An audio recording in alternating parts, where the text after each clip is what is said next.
One of the key motivating factors in setting up the Sky Arts Ambassadors programme is responding to a crisis in the arts. It's far harder now for people to uncover opportunities across any of the genres.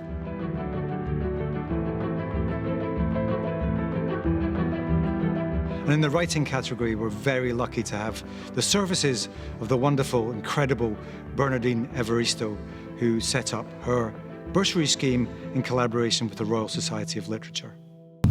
1, 2, 3, 4. Imagine a world without literature, without books, plays, poetry. Literature is not a luxury. It is essential to who we are.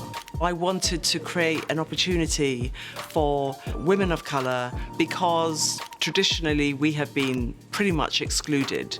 And it felt like a really lovely idea to have an open call to aspiring writers to bring them into the Royal Society of Literature to work with fellows to advance their careers.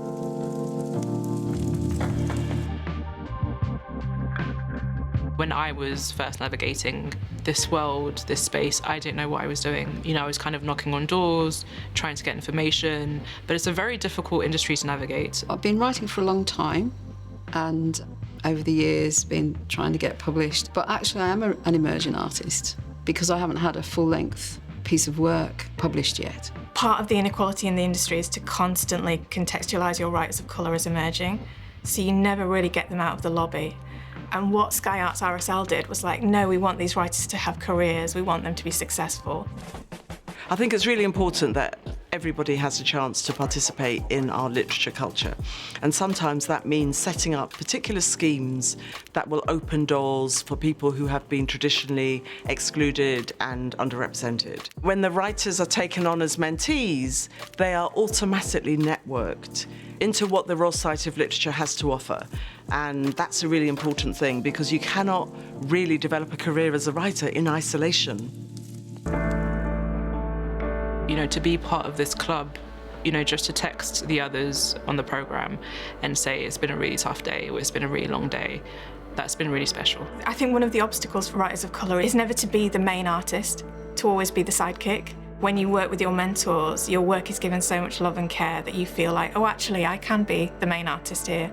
I don't have to apologise for who I am or the work I make. Having another set of eyes and ears on your work, but someone who doesn't know me, who's coming to it completely fresh, that's invaluable. I thought I was quite open and I was quite in touch with myself, but having somebody like that, especially somebody you admire, whose writing you admire, ask you a question, really helped me to admit to the challenges that I was avoiding.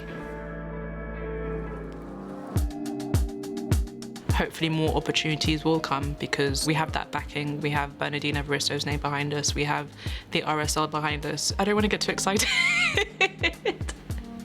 But I am excited. The fact that there are so many more of us out there telling different stories, it gives me the freedom to be a little bit more out there. You know, and to just write for the joy of writing.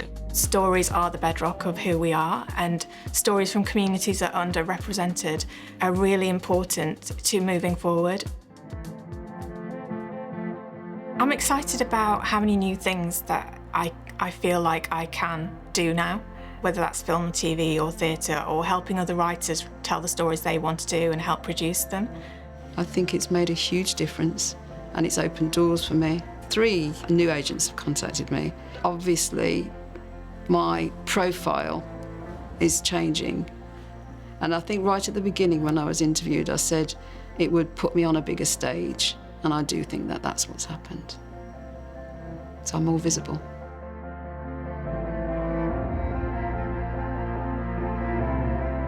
They feel valued and acknowledged. That's what they feel. That they have been deemed worthy of the kind of attention that they've had. And that's really important because we know that that is confidence building. And confidence building is really important in the creative arts. And often in a kind of majority white society, in a patriarchal society, it can be hard to feel that validation. But they now have had it. That's a fantastic thing.